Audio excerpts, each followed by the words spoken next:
Climate change wackos just won't stop. This week, the Looney Tunes shut down traffic on a busy road during morning rush hour.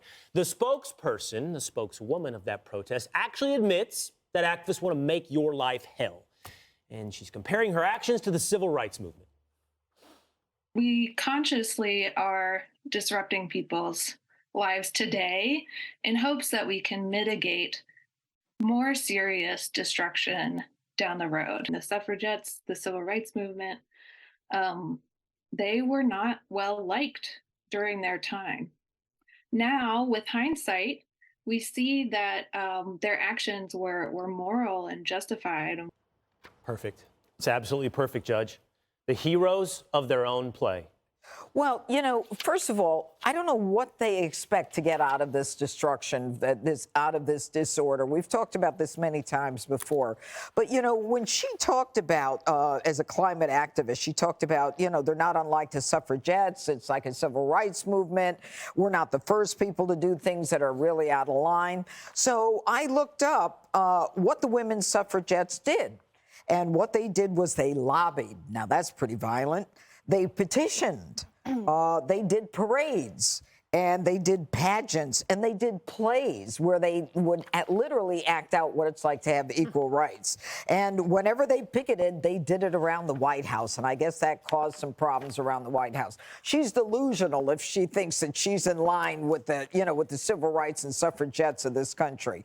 So, Jessica, to the judge's point, if you continuously fall back on threats, shouting, vandalism, or violence, doesn't it reflect that you're part of a movement that's actually pretty cultish and totally divorced from reality and reason?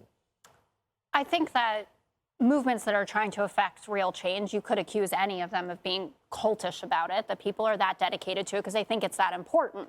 Now, the odds of this actually working out are basically zero. People just get annoyed. If you're in other countries, like we had that video in Italy where people got out of their cars and picked protesters up off the road and moved them out of their way so they could get on with their day. And I happen to think that the climate crisis is real and that it's important to be addressing. But when you use terms like it's a civil rights movement or you talk about the suffragettes, everybody who knows anything about this, their eyes glaze over, right? Roll your eyes, glaze over. Because I was thinking, oh, civil rights heroes. I'm thinking about this woman, also Rosa Parks, Ruby Bridges, and John Lewis. Like those conversations are happening in people's homes.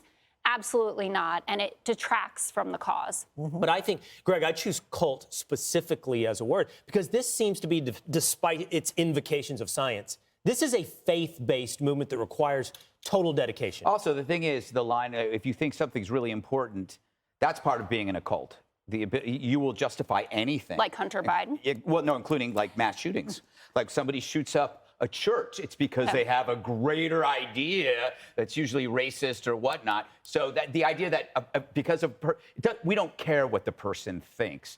This movement wants you to lose their cool because they know how to play the media, right? They want the attention, we provide it. So the longer, the more we play their stuff, the better it is for him. But I have a question for you, Mr. Sports Guy. Why is it perfectly okay, even encouraged, to brutally tackle and body slam a spectator when they run onto a field and disrupt a professional game, right? If so, if you can do that, why? This is way worse. There are ambulances trying to get somewhere. There are people trying to get to work. There needs to be an exemption for people in cars to get out, grab these idiots and hurl them into the bushes, and if need be, hold them down, take off their pants, throw them into the lake so they can't go anywhere, and then get back in your car. Because if we can do that at a baseball game, we could do that there. You maybe not have to take off the pants. That's just so that that was just for fun. That was just for fun. But if you want, you know, the thing is, she was talking about, like, in the future, environmentalists are never right. Look at Finland. Greenpeace right now will no longer protest nuclear power. This is a big deal because for 40 years, that's all Greenpeace did. And they've realized that 40 years of trying to destroy nuclear power may have led us to more climate change because we stuck to fossil fuels, war, because what is war about if not trying to find cheaper energy? And that means whether it's batteries or gas. We go into other countries and we kill people over energy. Energy is the only thing we live for. Nuclear power, it's clean and it's safe. And Greenpeace fought it for 4 years. Now they're realizing it's a mistake. I'm going to punt the question to you, Jillian. Why can't we body slam and tackle climate protesters that disrupt the commute? And leave out the part about the pants. Look, I don't ever think that the solution to destruction is more destruction. Same with violence.